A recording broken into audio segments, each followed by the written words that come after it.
Welcome back as we start exploring the sixth habit out of corporate Sufi. We're going to talk about delegation. In fact, effective delegation. Why is effective delegation so important for leaders? So it ties up with time management, self-management, goals. You can't do everything yourself. There's no one-man army.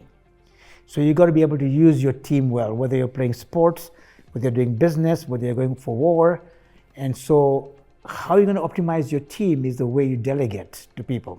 And that's why effective delegation is a very important attribute or habit that creates success and significance.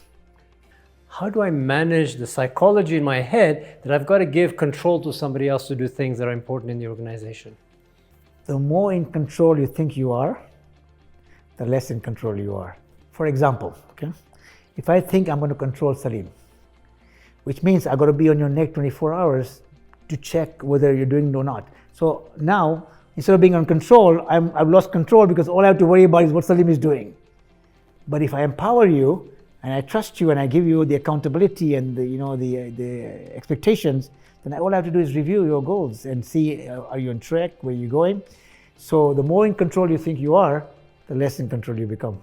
How important are clarity of goals in the concept of effective delegation? So if you're crystal clear about your goals, if you're not crystal clear, you're going to teach something to somebody and make them confused because you're not clear, and so they're not going to be clear. So it's going to be a complete mess.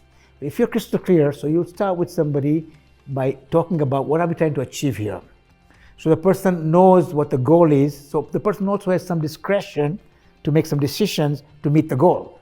But if they don't know the goal and you just tell them the steps, and if something happens, they cannot use discretion because they don't know what the outcome you're looking for. Do I have to handhold people to do this? So sometimes in the beginning, when you're grooming somebody who's junior, they may require some handholding because they're very early in their career. But as time goes by, you want to do less handholding and more trusting. You know, Brian Tracy, my friend, gives an example. He had a staff with him. So one day he says, he gave him something to do. Okay, no problem. He went, came back, everything was wrong. We said, we talked about it. He said, but I thought you said this and you said this. So there was confusion. So next time he would make the person repeat everything he said. He would repeat. Then he'd go back and come back. 50% is right, 50% is wrong, even though they repeated everything. Then he would make them discuss, and they would write it down, make a photocopy, and say, this is what we agreed. And then things started getting better. Now, this is an extreme example, but whatever it takes to get it right. Could you share with us more best practices? What are some of the things that an effective leader needs to do to delegate correctly? So the first thing of best practice, never look at delegation as a one-time task. Look at delegation as a capacity building task. All they're thinking about how this thing is going to be done. Instead of saying, look, if I'm going to delegate to Salim, I want to delegate to Salim in such a way that I can delegate more and more and more. So while I'm delegating to Salim, I'm also grooming him to become better and better at how he does stuff. But my goal is to coach, mentor, and guide you in such a way that each time I'm delegating to you, I'm now confident I can delegate more of that stuff to you because you are becoming better and better because I'm helping you to get better. So best practices, delegation is not a one-time task. Delegation is a capacity building task. And so when you're building a second in command, I presume that's the same psychology one uses. So, succession planning, how do people succession plan? Oh, now I've got to finish my term. Now who's going to be taking over? That's not succession planning. Succession planning doesn't begin when you're quitting your job. It begins when you start your job. Think about it. If you start your job and you think succession planning, guess what happens? Now you have a right-hand person who is ready to succeed you. So if something happens to you, you get a new promotion somewhere else, you have to move countries, something happens, you got somebody already ready. Not only that, but because you got somebody ready, this person is doing most of your work. So you're a visionary, you're not a doer. So having this right-hand person can reduce your workload and make you a visionary. Is it a good idea for leaders to do 360s, and how does that impact the delegation?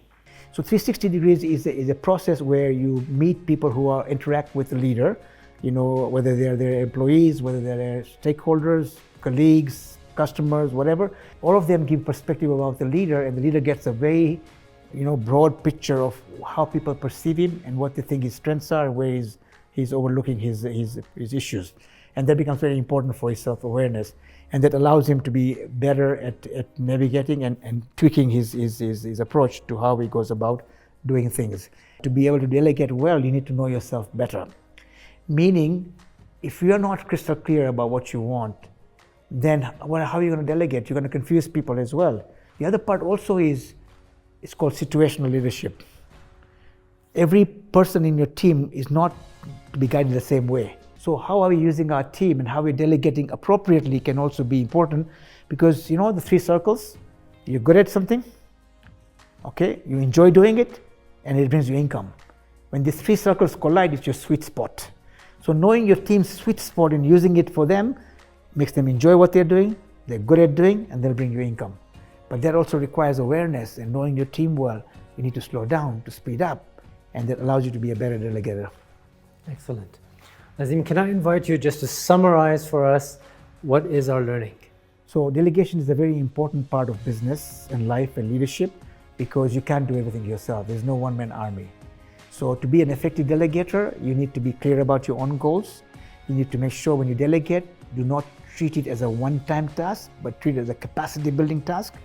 Delegate wisely to people who are good at what they do, and use their skills well. So by being delegating in terms of realizing who to delegate what to, and then spend enough time to build people, coach and mentor them so they get better and better, so you can delegate more to. Think about succession planning as part of it, and also second in command who helps you to get your work done and also prepares this person to become a leader in the future. Excellent. Azim Jamal, thank you very much. Pleasure. So I hope you benefited from the 7 habits we've talked about with Salim and myself, and they are life-changing habits, and if you implement in your life, it can be a huge benefit for you. It's been a huge benefit for me. They are not easy to make it as natural as breathing and become a master at it, and that's why we're offering this program to help you implement in such a way that you become a master at them, so they can be lifelong habits for you, which can be transformational in your life. So thank you for being here, and we're looking forward to our workshops and weekly exercises with you.